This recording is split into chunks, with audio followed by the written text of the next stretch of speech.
Ayan, pinaligoan ko guys si Crisel katatapos lang. Pumasok na kami. Ayan, aanuin ko yung kuko mo. Gugupitan ko yung kuko niya. Mahaba na. Tingin nga. Maggupitan muna tayo ngayon ng kuko mo, ha? Gugupitan siya. Kasi mahaba na. Ano pa kaya mo na po?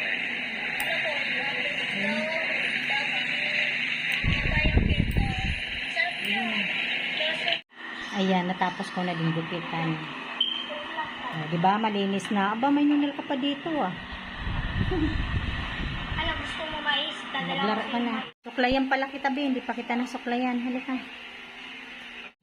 Ayan, suklayan muna natin ang ating alaga. Haba ng buhok mo na, be. Sabi ko kasi kay mama mo, putulang kunti, ayaw, eh. Ha? Saan ka pupunta? Dito ka natitimplan ka ng gatas ni Lola Linda mo. Kuha ka lang muna. Ayan ang puting cook, guys. Tubig, ano, be? Yan. Mas okay pa nga yan kaysa sa cook. Kunyari, isipin mo na lang cook yan, di ba? Bawal sa'yo ang cook. Magmimerienda daw si Crisel ng biskwit. Kahingi nga rin ako, be, isa. Sa kagatas. Yan. Puro mo dun. Oh. Para sa pagiging... Masarap ba, be? Merienda time. Biskwit. Wow, sarap naman yan. Yan pala guys, oh, natalsikan na ako ng mantika pag prito namin ng tinapa, oh. Ang hapdi na tuklap. Ayan, oh, dami. Pangit tuloy ng balat ko.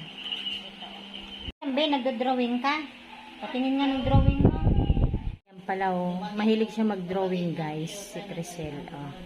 Diba? Bintahan muna tayo ngayon, guys, ng bote. Nagbenta sa atin, Linda, magkano kaya?